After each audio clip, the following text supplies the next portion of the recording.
Bienvenue dans cette rediffusion du webinaire du 10 septembre 2021 de la communauté des talents pédagogiques. Je suis Julien Maurice, donc animateur de la communauté, et nous abordons ici avec Jean-Loup Castagne, qui est conseiller pédagogique à IMT Atlantique, l'importante question de l'évaluation des enseignements. Ce webinaire centré sur la mise en place du dispositif dans son ensemble est très complémentaire avec l'intervention de Glenn Leborgne, ingénieur pédagogique quant à lui, qui était plus centré sur le volet technique.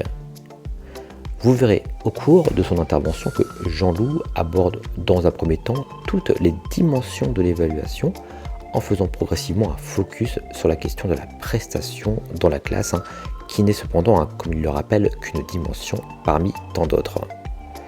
Il aborde ensuite pêle-mêle les questions des prestataires, de la confidentialité, des responsabilités, de l'adaptabilité et enfin de la réflexivité. Sur tous ces aspects, il se base notamment sur un ouvrage d'Huguette Bernard qu'il considère comme une bible en la matière et qui porte le titre Comment évaluer, améliorer, valoriser l'enseignement supérieur.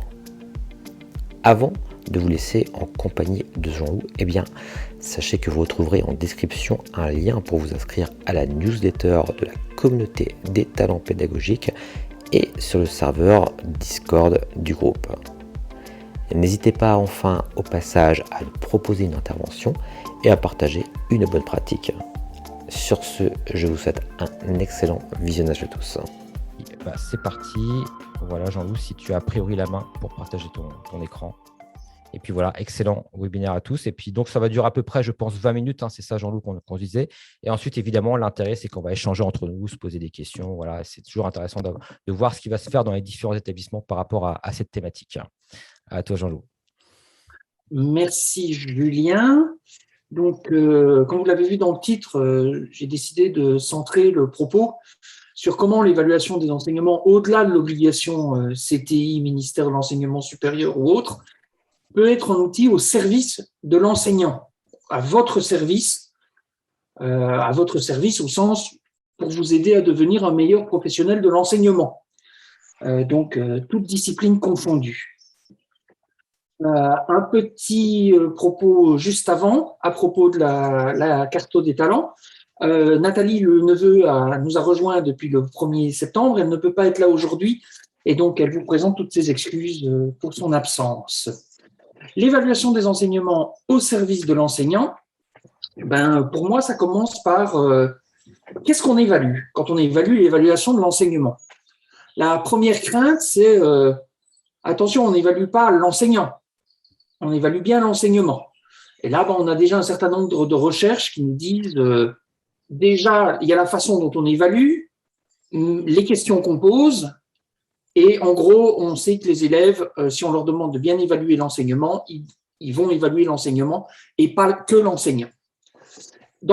Huguette Bernard, en 2011, a publié un ouvrage qui est une synthèse remarquable de l'état de l'art à l'époque, et elle distingue 5 dimensions qu'on peut évaluer. La planification de cours, la préparation, la définition des objectifs rentre là-dedans et toute une série d'autres dimensions. La prestation en classe, qui est souvent le point le plus souvent évalué.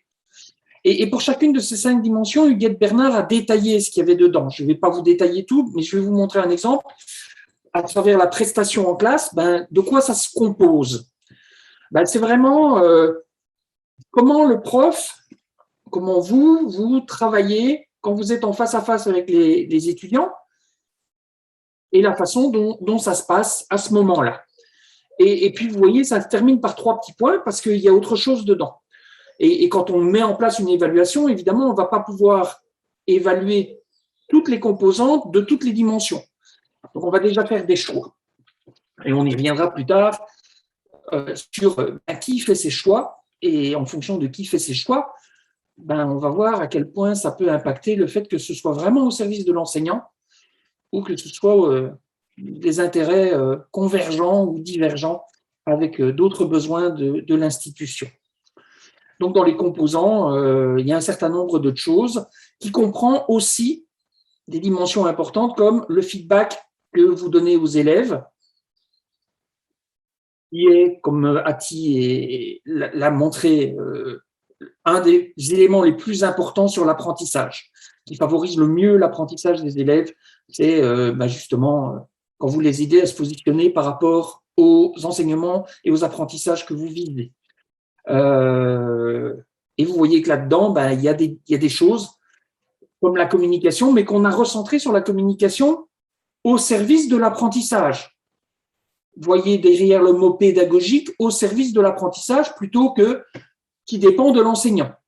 Même si dans ce cas-ci, il y a une partie évidemment non négligeable qui va être liée à qui vous êtes. Les autres dimensions que la planification et la prestation, l'évaluation. Alors l'évaluation ne se limite pas aux examens, bien entendu. C'est toutes ces occasions où les élèves, justement, vont vous donner des éléments par rapport à leurs apprentissages qui vont vous permettre de générer du feedback en classe ou offline. Et dans ces activités d'évaluation, il y a aussi un certain nombre de choses que les élèves vont faire en dehors des temps de face à face. Par exemple, si vous leur proposez des quiz, ils peuvent réaliser à la maison.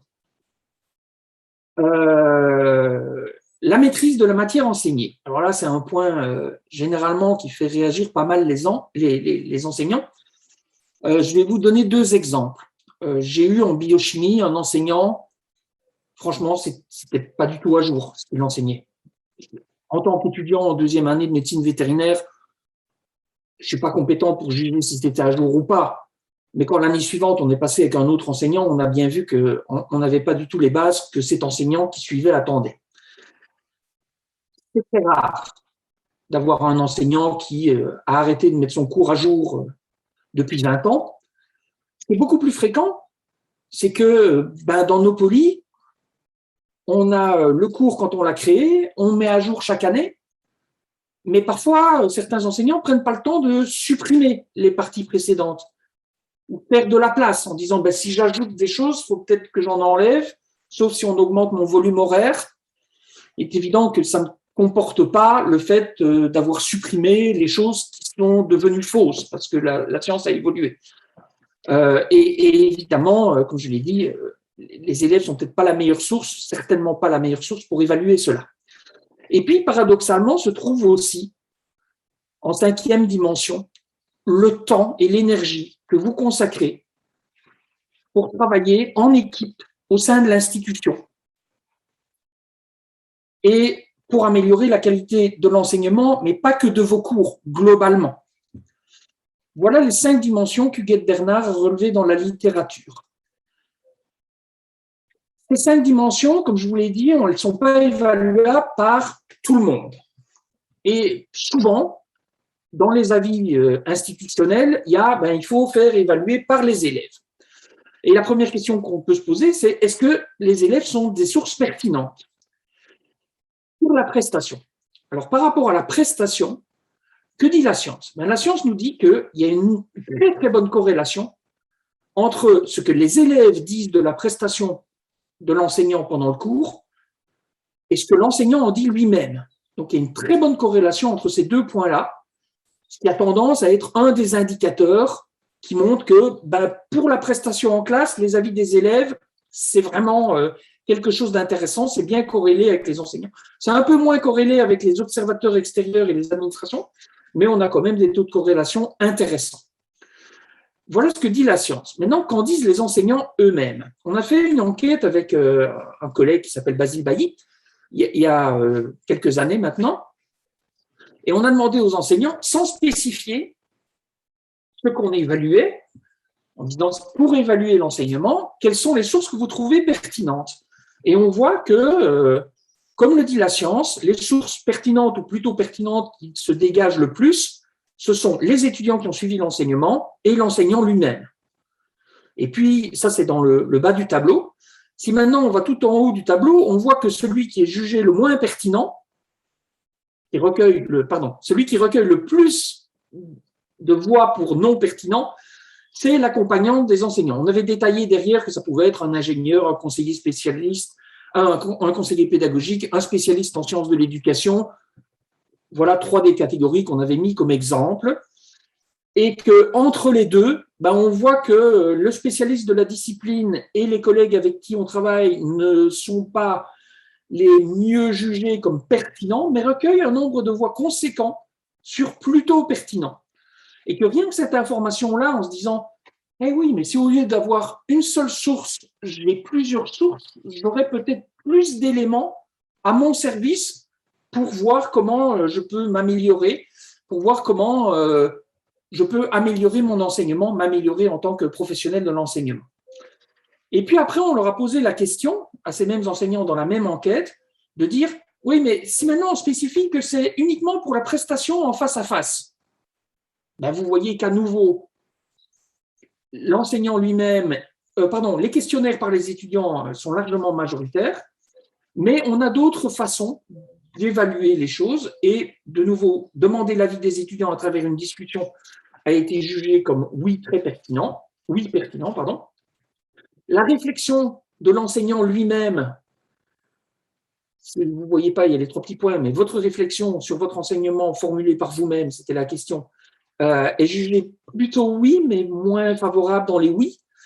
Et puis, on le sait tous, la séquence filmée de soi-même, bah, moi personnellement, c'est pas très, très agréable de me regarder en train de vous parler, par exemple, et que je comprends que les enseignants, le sentiment de se regarder, c'est pas majoritairement ce qui aide. L'observation par un autre enseignant, quand on spécifie que c'est pour évaluer la prestation en face à face avec les élèves, a bien diminué dans les avis favorables. Et le grand perdant, c'est le conseiller pédagogique qui vraiment, lui, n'a pas beaucoup de succès là-dessus. Et donc, on peut se demander, mais pourquoi ? Pourquoi on a ces avis-là ? Ben, c'est parce que on a spécifié le moyen, mais pas l'outil utilisé. Et si on va dans cette direction-là, de nouveau, Huguette Bernard, dans sa synthèse, elle a fait ce travail. Donc, je me recentre sur la seule dimension prestation, les composantes que je vous ai montrées tout à l'heure, et dans la colonne suivante, Huguette Bernard nous dit les 3 sources qui nous semblent pertinentes sont les étudiants, le professeur lui-même et un spécialiste en enseignement. Mais elle associe ça avec un moyen. Donc, les étudiants, c'est une source d'information, surtout avec des questionnaires. Le professeur, c'est une source d'information, surtout avec un dossier d'enseignement. Donc, un dossier d'enseignement, c'est un journal réflexif dans lequel l'enseignant note les points qui vont bien, comment ça a influencé sa posture, les choses qu'il a envie d'améliorer et peut-être les choses qui ne vont pas. Et puis, le spécialiste en enseignement, mais qui ne vient pas observer au doigt mouillé, il vient avec une grille d'observation. Et cette grille d'observation, il peut l'avoir co-construite avec l'enseignant. Et à ce moment-là, en discutant avec l'enseignant, on peut faire un choix parmi les composantes qui vont être évaluées de quelles sont celles qu'on va observer. Et par exemple, dans la qualité de rétroaction, on peut devenir plus spécifique sur le type de rétroaction que l'enseignant met en place ou demande à ses élèves sur des choses. Donc, on va pouvoir beaucoup plus spécifier et donc amener une observation qui est beaucoup plus utile pour l'enseignant lui-même, puisqu'on va essayer de répondre aux questions qu'il se pose. Et enfin, au-delà de vous servir pour devenir un meilleur professionnel, l'évaluation de l'enseignement, pas que de la prestation, mais sur toutes ces dimensions, peut aussi être un outil de valorisation du temps que vous investissez et de la qualité de ce que vous faites dans vos enseignements. Donc, à l'instar de ce qu'on fait en recherche, on peut aussi valoriser ce qu'on fait. On devrait pouvoir, au sein des établissements, valoriser le travail que les enseignants font pour produire des enseignements de qualité qui vont découler sur des apprentissages de qualité chez nos élèves. Et que ça demande tout un cycle, évidemment, et que c'est de nouveau de l'énergie à consacrer. Et qu'il faut reconnaître l'énergie qui a été consacrée là-dedans. Je vous ai mis le petit schéma. On élabore un instrument en fonction de la source. On ne va pas utiliser le même instrument, quelle que soit la source. Cet instrument, il est testé, validé. Je me souviens, par exemple, d'un établissement où il fallait, pour chaque enseignement, dire un niveau de satisfaction. Et quand je l'ai soumis pour validation à un petit groupe d'élèves pour tester, les intitulés officiels des enseignements, ça ne leur parlait pas du tout. Il y avait un cours, par exemple, on a dû mettre en parenthèse spaghetti, parce que les étudiants manipulaient des spaghettis pendant le cours. Et en ayant rajouté ça, eh bien, les étudiants comprenaient que c'était ce cours-là.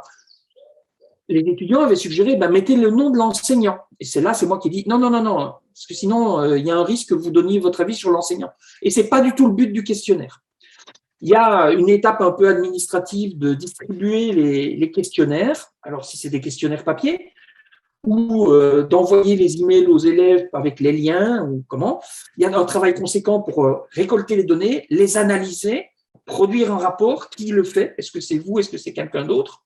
Un travail aussi là qui est plus dans vos cordes, qui est en fonction des résultats interprétés et analysés, qu'est-ce que je décide d'améliorer? On ne va pas pouvoir améliorer tout le temps. Et communiquer à minima autour des améliorations et donc mettre en place un suivi. Voilà, j'ai décidé d'améliorer ça. Évidemment, ça va avoir un impact sur l'instrument. Je vais peut-être rajouter une question spécifique par rapport à ce que j'ai amélioré. Pour, de nouveau, que ça me serve à moi améliorer mes cours et à moi améliorer là-dessus. Et puis là, on peut avoir un certain nombre de tensions entre les systèmes qui ont été mis en place par les établissements pour répondre aux injonctions ministérielles ou CTI ou autres, de mettre en place de l'évaluation des enseignements par les étudiants. Donc de nouveau, là, il n'y a pas le choix de la source, il y a une seule source, mais Berthiaume et ses collègues ont mis en place, ont défini 4 points sur lesquels on peut se poser la question de savoir est-ce qu'on est plus dans un système institutionnel qui est là pour contrôler la prestation des enseignants, et là on est dans les colonnes qui sont à gauche, ou est-ce qu'on a mis en place un système où l'institution fait confiance à l'enseignant et axe le système sur le soutien au développement, un autre synonyme de devenir un meilleur professionnel de l'enseignement.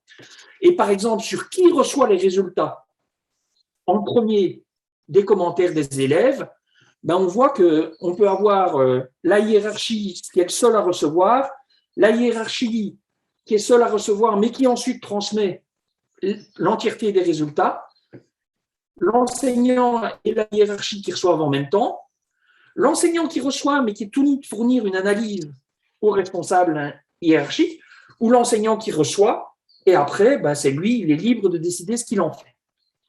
Et on voit bien que sur cette échelle, le soutien du développement donc au service de l'enseignant, dans ce que j'ai intitulé, ça va être les colonnes de droite. On va parcourir les 3 autres points de Berthiaume par rapport à ça. Le point suivant, c'est la responsabilité. Qui décide quel enseignement est évalué? Qui décide quand on l'évalue? Est-ce qu'on l'évalue au milieu du semestre? Est-ce qu'on l'évalue à la fin du semestre avant l'examen? Est-ce qu'on l'évalue à la fin du semestre après l'examen? Vous avez dans vos responsabilités probablement plusieurs enseignements. Vous n'allez pas pouvoir les améliorer tous les ans. Et là, de nouveau, dans les dimensions, quand c'est institutionnel, les responsables de formation, en général, vont vouloir absolument des indicateurs pour tous les cours, tout le temps. Alors que si c'est l'enseignant qui décide, il va se dire, c'est peut-être cette année, je vais mettre un focus sur cette partie-là de ce cours-là. Et donc, je vais demander et mettre au point un questionnaire qui n'est en lien qu'avec cela. Donc, quel cours et quand je l'évalue. Et puis, je vous ai parlé de la liberté que l'enseignant avait par rapport au questionnaire. C'est la dimension suivante de Berthiaume et ses collègues, c'est que dans certaines institutions, l'enseignant peut décider quel cours et quand, mais il n'a aucune main sur le questionnaire. Et voilà, il y a juste les questions que l'administration a décidées. Alors, quand je dis l'administration peut aussi avoir construit ce questionnaire standard avec les enseignants. Mais néanmoins, la décision de ne pas le modifier impacte, est-ce que l'enseignant tout seul pour un de ses enseignements a la possibilité d'adapter ou pas? Il est évident que le questionnaire, vous pouvez le construire vous-même, il peut être co-construit avec une cellule d'évaluation des enseignements, avec un conseiller pédagogique, un ingénieur pédagogique, un autre enseignant, un collègue avec qui vous travaillez, ou un groupe pilote d'élèves. Donc, c'est ce degré de liberté que vous avez par rapport aux questions qui sont posées aux élèves sur ce qui va être évalué. Et puis, le dernier point, c'est quand vous recevez les résultats, est-ce que vous êtes tout seul face à vos résultats ou est-ce que l'institution a mis en place des dispositifs pour vous aider à réfléchir à ces résultats et à ce que vous allez pouvoir en faire, tant au niveau analyse qu'au niveau amélioration qu'on peut mettre en place. Et c'est là qu'on voit la différence, si vous vous souvenez, entre on est obligé de fournir une preuve du résultat de l'évaluation, ce qu'il y avait tout à l'heure, et ici on est obligé de fournir une preuve qu'on a eu une réflexion. La dimension a complètement changé. Et donc, Berthiaume et ses collègues considèrent que fournir une preuve de sa réflexion, c'est bien un soutien du développement, alors que fournir un commentaire sur les résultats de l'évaluation des enseignements, c'était moins soutien au développement. Si vous vous souvenez, c'était il y a 3 dias. Vous voyez que le fournir une analyse personnelle n'est pas tout à fait à droite, et certainement pas tout à fait à gauche non plus, hein, mais que ici, le fait de fournir une preuve de la réflexion, ben oui, il considère que c'est très clairement un soutien au développement de l'enseignant. Ça ne veut pas dire que ça va être évalué, qu'on va vous mettre une note, hein, loin de là. Voilà. Donc, à travers les points que j'ai évoqués, je vais faire un peu de pub pour mon métier, parce qu'on se rend compte que beaucoup d'enseignants n'ont pas bien identifié ce que c'était un conseiller pédagogique, et c'est notre faute à nous en tant que conseiller pédagogique. Le conseiller pédagogique, normalement, c'est quelqu'un qui a une expertise en sciences de l'éducation et spécifiquement sur l'enseignement supérieur. Sciences de l'éducation parle beaucoup d'enseignement primaire, un peu d'enseignement secondaire et pas beaucoup d'enseignement supérieur. Il y a aujourd'hui de plus en plus d'établissements qui proposent des formations spécifiques à l'enseignement supérieur, dans lesquelles peuvent s'engager des enseignants et des personnes qui ne sont pas enseignantes. Donc ça, c'est la partie expertise. Et d'un autre côté, dans les compétences des conseillers pédagogiques, on va avoir une connaissance des métiers de l'enseignant.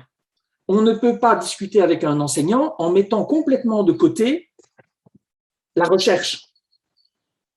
Il faut savoir que les enseignants dans le supérieur sont tous des chercheurs en général. Et que plus je passe du temps en enseignement, moins je passe du temps dans ma recherche, et là, ça va avoir des conséquences sur ma carrière. Il faut être au courant de cela. Et c'est un seul exemple des métiers de l'enseignant.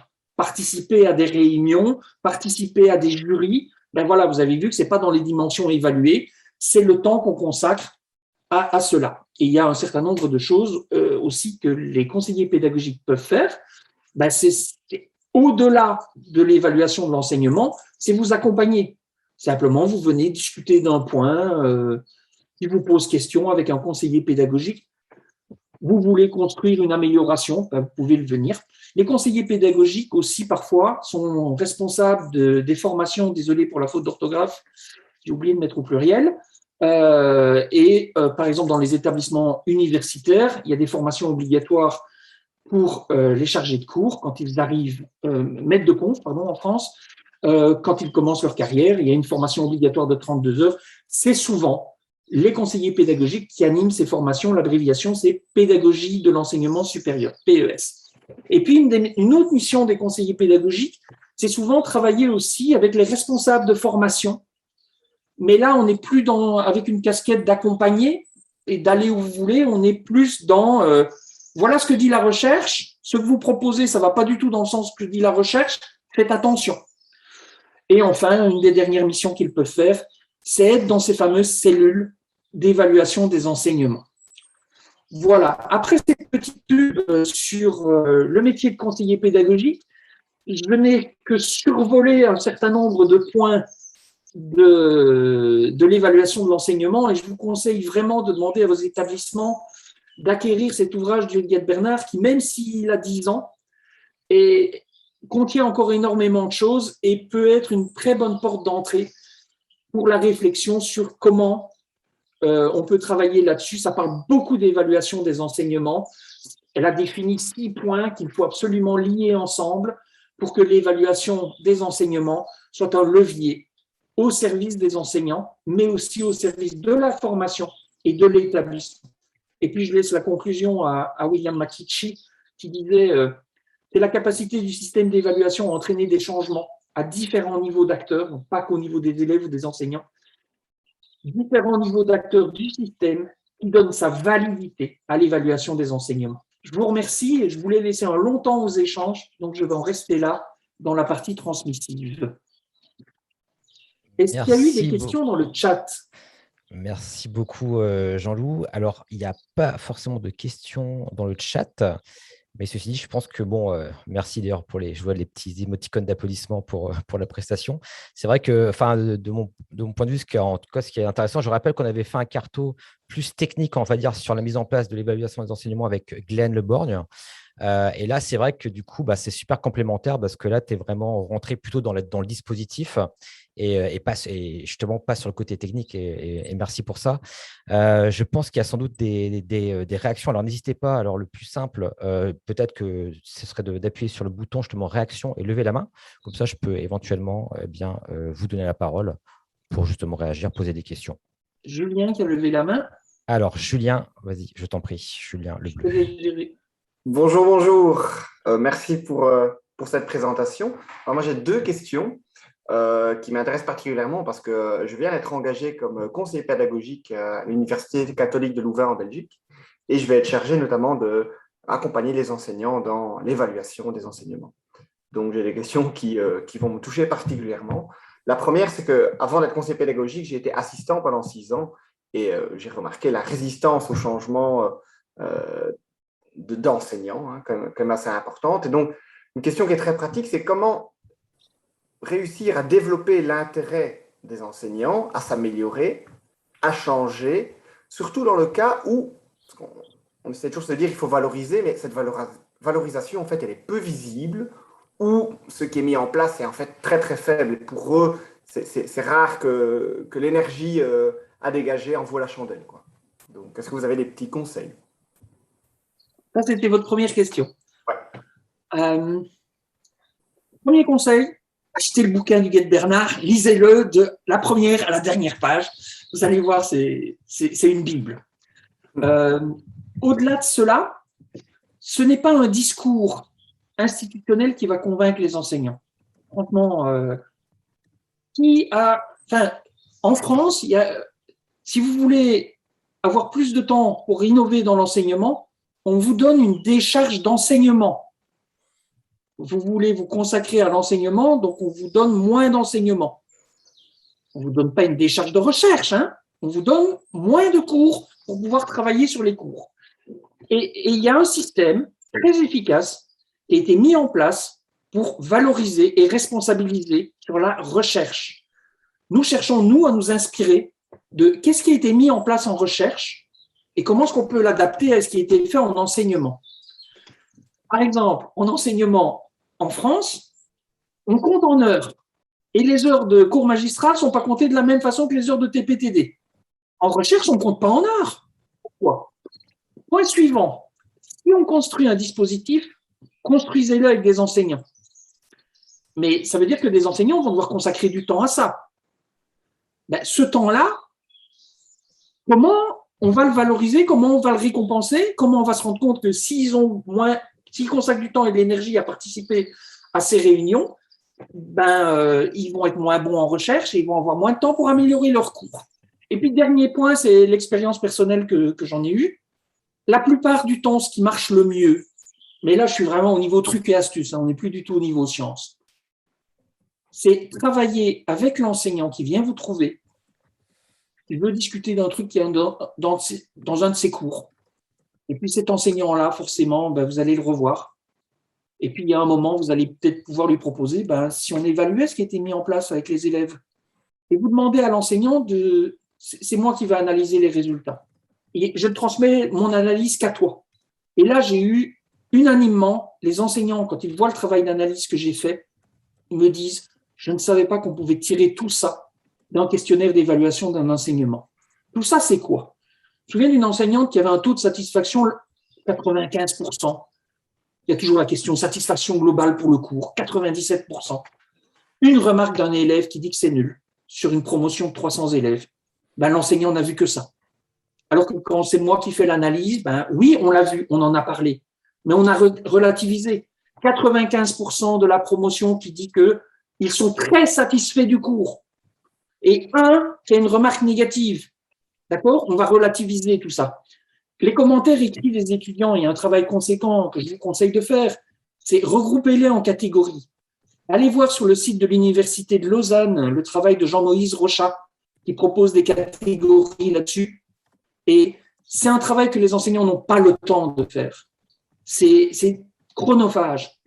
Et donc, une des décisions institutionnelles, c'est peut-être de nommer quelqu'un comme vous et lui donner le temps de le faire. Alors, vous n'allez pas pouvoir non plus évaluer tous les commentaires des étudiants pour tous les enseignements évalués. Donc, de nouveau, construisez-le avec les profs. Il y a des enseignants qui ont des besoins de recherche impératifs sur cette année parce que c'est l'échéance, il y a le rapport à produire. Ces enseignants-là, mais à la limite, c'est même pas la peine de leur transmettre les résultats de l'évaluation. Ils n'ont pas le temps cette année. Eh bien, prenons en compte cela. Souvenez-vous les dimensions de Berthiaume que j'ai montrées, hein, les 4 grandes catégories. Si l'enseignant, voilà, ça ne veut pas dire non plus que l'institution doit laisser complètement la main libre. On peut mettre en disant, un nouveau cours, par exemple, doit être évalué les 3 premières années. Un cours qui roule une fois tous les 3 à 5 ans, et c'est l'enseignant qui décide quand, c'est peut-être largement suffisant. C'est pas dans certaines universités québécoises. Voilà, quelques pistes. Évidemment, on pourrait en discuter très très longtemps. J'ai vu plusieurs personnes hocher de la tête par rapport à ce que je disais. Vous voulez peut-être apporter des compléments? Alors sinon, juste avant peut-être… Ah, je vois que Anne a ouvert le micro. Anne, je t'en prie. Oui, non, pour abonder dans le sens de ce qu'a dit Jean-Luc Castaigne, c'est vrai que nous, on peut instiller effectivement cette démarche d'évaluation des enseignements quand des enseignants répondent à des appels à projets. Et à l'occasion de ces appels à projets, ils ont du temps dégagé, on les accompagne, et donc là, ça peut être le moment propice pour aborder ce thème de l'évaluation des enseignements, par exemple. Voilà, c'est une petite réflexion qui me vient comme ça, de prime abord. Ça peut être à ce moment-là, je ne sais pas si c'est le même cas dans vos établissements, mais voilà. C'est sûr, Anne, il y a un contexte établissement qui fait qu'on ne dépend pas tous du même ministère en France, on n'a pas tous les mêmes contraintes, et même au sein du groupe IMT, tout le monde n'a pas les mêmes statuts, et donc ça impacte clairement la politique qui va être mise en place. Avant de donner la parole à Vincent, il y a Anna Maria qui parle d'un congé pour projet pédagogique. C'est un congé complet ? Non, ça fait partie des mesures dont Julien il a parlé. Je sais que le ministère s'inspire du congé qui est donné aux enseignants pour la recherche, et ils ont mis en place un congé pour projet pédagogique justement pour inciter les enseignants à dédier du temps pour améliorer leur enseignement. Mais c'est un projet qui malheureusement il est pas assez bien popularisé. Certains enseignants ils savent même pas, ils sont pas très nombreux à avoir accès. Et souvent, moi j'ai discuté avec des enseignants, notamment le témoignage d'un enseignant de l'université de Tours qui nous a raconté qu'en fait ce congé pédagogique, même s'il lui a été accordé, et Denis Berthiaume, justement, il avait aidé à faire un tour un peu partout au monde pour s'inspirer des pratiques pédagogiques innovantes. En fait, il a dû se payer toute seule. Il a fait un crédit pour soutenir cet effort financier, même s'il était payé pendant ce congé. Donc, je vois que, ok, la politique d'amélioration ou d'évaluation, ça marche avec l'amélioration, mais l'amélioration a besoin aussi d'un soutien financier qui, des fois, il est très faible. Donc, c'est une pratique très intéressante, mais elle n'est pas encore assez connue et développée, je trouve, en France. Et très clairement, ça veut dire que le congé pour projet pédagogique, la recherche de l'enseignant n'est pas évaluée pendant 6 mois, 1 an. Voilà, en fait, il met tous ses cours en pause. Il donne pas de cours, notamment. Non, oui. Je parle pas des cours. Je parle de la recherche. Parce que Tout là, on est dans le système. Il se dédie exclusivement à ce projet pédagogique qu'il va mener pour améliorer ses pratiques pédagogiques. Oui. Super. Et ça, c'est le MESRI. Oui. Voilà, Super. je peux vous fournir des documents. C'est assez nouveau, en fait. Je crois que c'était en 2019, 2018, 2019. C'est Frédéric Vidal qui a apporté la discussion avec les syndicats et ils ont mis ça en place. Et alors, dernière question, Anna-Maria, est-ce que le dossier pour en bénéficier fait moins de 200 pages? Une grosse question. Ben, vous voyez, en fait, ça aussi, c'est quelque chose que je trouve un peu pas clair parce qu'en fait, même en tant que conseillère pédagogique à l'époque, j'avais pas accès à toute cette documentation. J'étais pas associée à la façon dont le congé pédagogique il était accordé. Il y avait des choses qui se discutent dans les cercles de pouvoir. Donc, on ne sait pas exactement. Moi, j'aurais pu avoir des discussions avec des enseignants, mais je ne savais pas comment ça leur est accordé. Donc, vous voyez, ça, parce qu'en fait, c'est une politique nationale qui est mise en place au niveau des institutions localement. Donc, chaque établissement la décline comme ils veulent, en fait. Donc, c'est malheureux, mais voilà, dispositif instauré, voilà, 2019, quelqu'un qui nous met la documentation dans le chat. Donc, non, c'est intéressant, mais je pense que ça mériterait encore plus de communication et plus de travail autour de cette pratique. Merci, Anna-Maria. Merci à vous. Super. Il y avait Vincent qui avait levé la main. Je t'en prie, Vincent. Oui, donc bonjour, merci pour cette présentation.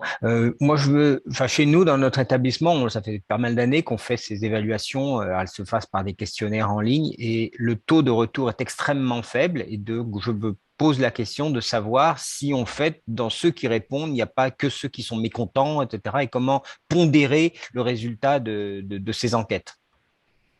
Il y a deux questions à mon avis et je vais laisser Sarah Le Marchand répondre à la première, puisque j'ai transmis 3 articles de référence sur cette question il n'y a pas longtemps. Il y a un document de Jacques Lanares qui parle de 10 mythes autour de l'évaluation des enseignements. Et le point, ça sert de défouloir aux élèves et il n'y a que ceux qui sont mécontents qui répondent, est clairement évoqué et traité. Donc, ça peut être le cas, mais c'est à la marge. Et c'est de nouveau comment sont formulées les questions, comment les élèves sont incités à répondre et qu'est-ce qui s'est passé. Voilà. Deuxième point, l'avis des élèves ne devrait être qu'un seul indicateur. Il en faut d'autres à côté. Je prends toujours l'exemple de Christelle Lison. Vous connaissez peut-être, professeure en sciences de l'éducation à l'université de Sherbrooke, qui est dynamique, qui est au top de la recherche. Elle est passionnante quand elle fait une conférence, ses cours, c'est de l'interactivité tout le temps. Elle a eu une évaluation, mais misérable pour un de ses cours. Misérable. Donc, convoquée. Comment vous expliquez ça? Réponse, le cours est programmé le vendredi à 20h. Ben oui, mais ça, ce n'est pas dans les questionnaires. Donc, vous voyez, si l'administration n'a pas l'autre source d'information, l'enseignant qui vient expliquer, qu'on ne se braque que sur la prestation en classe, mais pas du tout sur le travail de préparation qui a été fait avant, ou sur l'engagement institutionnel qui est fait en même temps, et ben, à ce moment-là, ce sont des biais qu'on va avoir dans les résultats. La deuxième partie de la question, si je me souviens bien, c'était comment on fait pour motiver les élèves à répondre. Et là, vous n'allez pas être content, la recherche a démontré que ce qui marche le mieux, c'est d'organiser une loterie. Alors, la loterie, elle peut prendre 2 formes. Soit il y a quelques beaux prix, et on tire au sort parmi ceux qui ont répondu, évidemment, vous avez compris le système. Et quand je dis des beaux prix, c'est un ordinateur portable, à minima. Ou alors, il y a plein de petits cadeaux, et en gros, un cadeau pour chaque répondant, à condition que le taux de réponse atteigne 90%.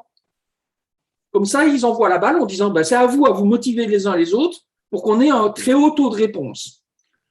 Et c'est là, évidemment, qu'on commence à avoir des biais qui vont apparaître, puisque le but est de cocher des cases pour avoir une petite fiche qui dit « a répondu », mais plus du tout avoir des avis pertinents.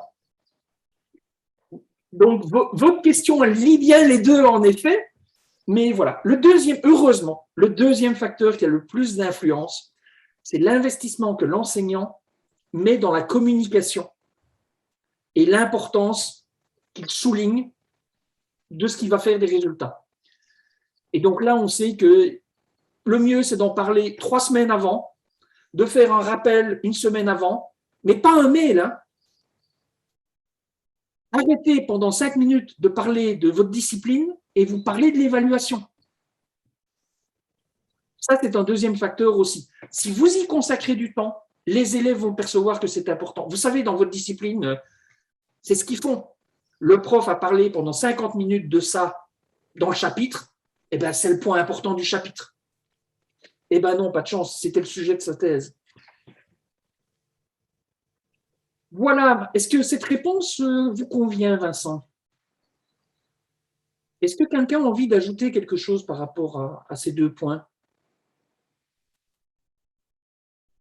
Alors, Julien, je te laisse sinon, reprendre la main. effectivement, il y a Alicia qui a levé la main. Je t'en prie, Alicia. Bonjour, oui, merci beaucoup. Peut-être que ça va permettre de rebondir. C'est très intéressant. Déjà, merci pour tous vos commentaires, parce que je travaille sur ce sujet à l'ESCA. Je suis responsable des évaluations des enseignements par les étudiants. Et actuellement, l'ESCA à Angers, l'école de management, je suis sur Angers, mais du coup, qui est sur plusieurs campus. Et je m'occupe aussi de l'assurance of learning, donc la démarche qui permet de vérifier que les étudiants apprennent bien. Donc, c'est très complémentaire avec tout ce que vous êtes en train de dire ici. Et je me demandais, je coordonne une communauté de pratique enseignante pour permettre aux enseignants, justement, donc un peu comme on le fait ici, mais en interne, d'échanger sur leurs pratiques, de poser des questions pédagogiques, de résoudre des problématiques un peu sur le système du co-développement, par exemple, donc d'échanger des retours d'expérience. Et je me demandais si d'autres collègues présents ici avaient des actions qu'ils avaient mis en place pour avoir des idées et s'enrichir mutuellement de tout ça. Comment passer des fois des EE, de l'évaluation des enseignements par les étudiants, à plus de valorisation et d'engagement des enseignants? Parce que dans le système français, on ne va pas se mentir, les incentives en termes de pédagogie manquent un peu. On n'a pas aujourd'hui le même poids que ce qui va être accordé à la recherche. On ne va pas reconduire un contrat d'un enseignant ou pas lié à ces évaluations en France, en tout cas. Ou alors, il y a très peu d'écoles qui le font, contrairement à nos voisins suisses qui reconduisent des contrats si les évaluations sont bonnes et qu'on se mine de rien cette incentive-là de la reconduction. Donc, comment vous favorisez cet engagement des enseignants dans la démarche? Est-ce que vous avez des actions spécifiques de valorisation qui fonctionnent bien, qui peuvent être juste de la communication, hein? Je crois beaucoup au fait de déjà communiquer sur ce que font les enseignants pour leur montrer, comme vous le disiez, qu'on y accorde de l'importance et du poids, et que par le système de pairs, c'est reconnu entre eux.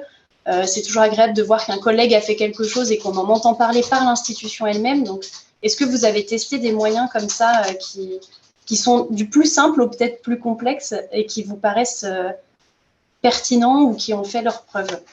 Question très très longue. J'espère que vous avez tout le tenant et aboutissant, mais en gros, c'est la question que je voulais poser.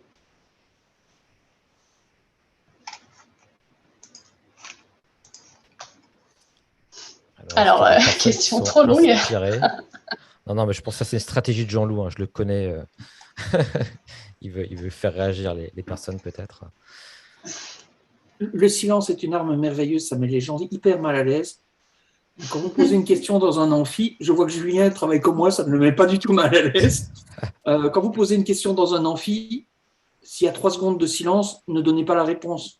Commencez à compter jusque 30, et lentement. Alors, comptons. Par exemple, Sarah pourrait répondre à une partie de la question de ce qui se fait au niveau du groupe IMT. Karine aussi, si elle n'est pas encore partie. Allez, Sarah, je crois que tu es demandée sur la scène. Ah, ça y est, Karine se manifeste. Karine, du coup. Voilà, je vais faire l'arbitrage. Allez, on va dire Sarah en premier et Karine juste après. Bon, vous allez compléter. Donc moi, j'ai le plaisir effectivement de travailler avec Jean-Loup, Karine, Gaëlle, enfin bon, bref, pas mal de monde, et en particulier sur la question de l'évaluation. Et on travaille au sein d'un groupe qui planche sur la valorisation effectivement de l'activité de l'enseignant dans le métier d'enseignant-chercheur.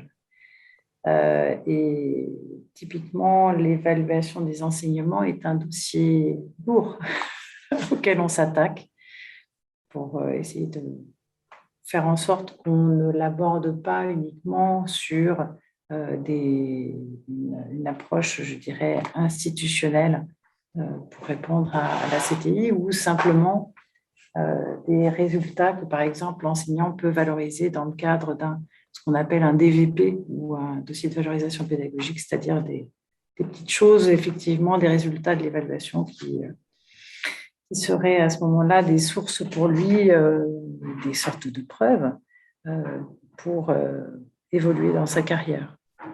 Après, je pense que là-dessus, le chantier est ouvert, donc je suis bien en peine de donner effectivement des pistes à l'heure actuelle, parce qu'on est vraiment en train de plancher là-dessus. Après, moi, ce que je pense plus modestement sur la partie donner de la valeur, entre guillemets, de l'épaisseur ou du sens là-dessus, c'est vrai que moi, je crois qu'il y a aussi des choses qui sont liées au fait d'en discuter entre enseignants. C'est-à-dire qu'il y a parfois sur l'évaluation des choses qui ressortent qui peuvent être communes à plusieurs enseignements, soit des enseignements parce qu'ils sont liés à la première année, et du coup, on constate qu'en première année, il y a certaines thématiques qui peuvent ressortir. Et parfois, plutôt que de le laisser juste au niveau d'un seul enseignant ou d'un dialogue entre conseiller pédagogique et enseignant, le fait d'organiser, en tout cas de proposer un moment d'échange à plusieurs enseignants qui rencontrent la même problématique, je trouve que c'est quelque chose qui peut être intéressant, qui donne de la valeur, effectivement, au résultat de l'évaluation. Donc là, vous avez déjà réussi à monter, pratique, surtout quand vous avez déjà réussi à monter une communauté de pratique. C'est ça. Mais ça peut participer justement au montage de cette communauté, puisque tout d'un coup, il y a quelque chose qui fait sens, qui fait écho, et d'expérience, il y a toujours une petite oreille qui se lève dès qu'on commence à dire en tant que CP, ah, tiens, cette thématique-là, je l'ai déjà entendue chez quelqu'un d'autre. Ou tu me fais penser à la pratique du collègue là, en informatique qui fait, et alors là, tout d'un coup, ça fait sens. Et puis, on peut enclencher sur un échange qui va un peu plus loin et qui dépasse aussi les apports qu'on peut faire liés à la recherche. Donc, c'est vraiment quelque chose en action qui peut se produire avec une construction, effectivement, d'un échange qu'on va alimenter avec différents textes, etc. Mais je trouve que l'échange de pratiques peut être intéressant en ce sens-là. Ça demande sans doute un travail préparatoire d'identification et d'analyse de ce qui s'est produit effectivement et ce qui a été remonté, par exemple, par les élèves lors de l'évaluation. J'arrête, je fais un petit peu long. Karine, peut-être. Merci Sarah. Je crois que j'ai pas grand-chose à rajouter par rapport à ce que tu viens de dire, Sarah. Effectivement, je crois que la valorisation, je suis peut-être un peu naïve, mais pour moi, elle passe par un cercle vertueux. C'est compliqué, on le sait, de mettre ça en place et les enseignants y voient à un moment donné ou pas. Et peut-être des fois ils le voient, puis deux fois ils n'ont pas le temps. Jean-Loup a quand même aussi bien insisté sur la possibilité d'avoir ce temps de se poser. C'est pas tout le temps non plus qu'ils ont besoin de le faire. Mais oui, moi, je porte à bout de bras, comme beaucoup d'entre vous, cette évaluation. Et certaines fois, ça marche bien, puis des fois, ça ne marche pas. Donc, c'est vrai que c'est intéressant d'avoir l'institution qui nous aide à mettre en place ce système. Mais je crois plus au cercle vertueux qu'on peut mettre en place pour certains enseignants qui voient à un moment donné le besoin de faire un point là-dessus. Mais voilà, je crois que c'est tout ce que je peux rajouter. Super, merci à toutes les deux du coup. Alors, il y avait Julien qui avait levé la main et ensuite Chiara qui pourra poser sa question également. Julien, je t'en prie. Je vais vous partager une expérience que j'ai eue aussi en tant qu'assistant, et puis je vais reposer une question à Jean-Loup. Ce partage de pratiques est effectivement est essentiel, et notamment de partager les pratiques, parce que l'évaluation, je pense, fait parfois peur de perdre trop de temps, c'est un peu monstrueux, je dois me remettre trop en question, changer trop de choses. Et ce que j'ai remarqué avec mes collègues qui fonctionnaient bien, c'est de montrer que les toutes petites actions qui peuvent être simplement poser une question à la fin d'un cours, ou vraiment, comme tu disais, les trucs et astuces, ça peut des fois délivrer énormément d'informations, et après, tu en fais ce que tu veux, tu fais quelque chose, tu ne fais pas. Et donc, ça, c'est quelque chose qui a réussi à mettre en mouvement certains de mes collègues, c'est de leur montrer qu'avec des toutes petites choses, on peut déjà accomplir beaucoup. Et ma question pour Jean-Loup sera, on m'a parlé de dispositifs de prise de feedback rapide en cours d'année. Alors, c'est un nom qu'on m'a donné comme ça. Probablement que je l'ai déjà utilisé sans le savoir quand ça correspondait, mais est-ce que tu pourrais peut-être nous en parler un petit peu? Je note ta question. Chiara, c'était une question ou c'était un complément d'information par rapport à la question d'Alicia? C'était une question déjà. Merci pour toutes les pistes qui ont été données. Je partageais beaucoup tout ce qui était dit par rapport au cercle vertueux entre enseignants, tous les petits conseils qui ont été donnés. Mais j'aimerais revenir et poser une question par rapport à la variante institution.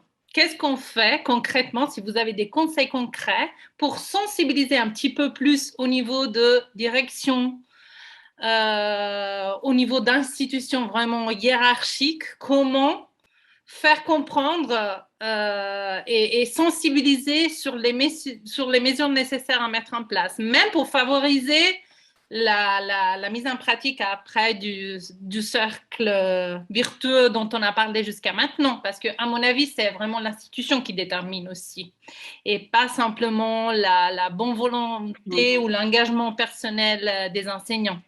Clairement.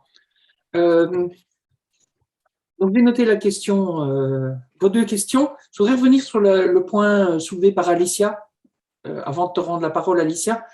Alors, première partie, Huguette Bernard, chapitre 9. Commence par lire celui-là, ça va t'aider aussi. Sarah en a parlé. Ouais, le conseiller pédagogique, quand il rencontre l'enseignant, il peut dire « Ah, mais regarde, l'autre enseignant, il a fait ça. » C'est le directeur de la formation qui devrait être capable de dire ça. Mais comment il reçoit l'information, le directeur de la formation? Il faut qu'il y ait accès à cette information. Huguette Bernard dit « Il faut remettre en place une culture institutionnelle de pédagogie. » Il faut parler de pédagogie, il faut parler de mérite.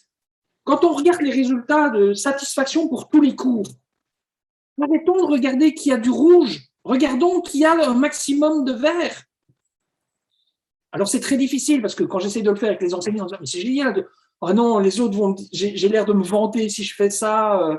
Voilà. Le groupe IMT a mis en place un groupe de travail pour réfléchir sur comment valoriser.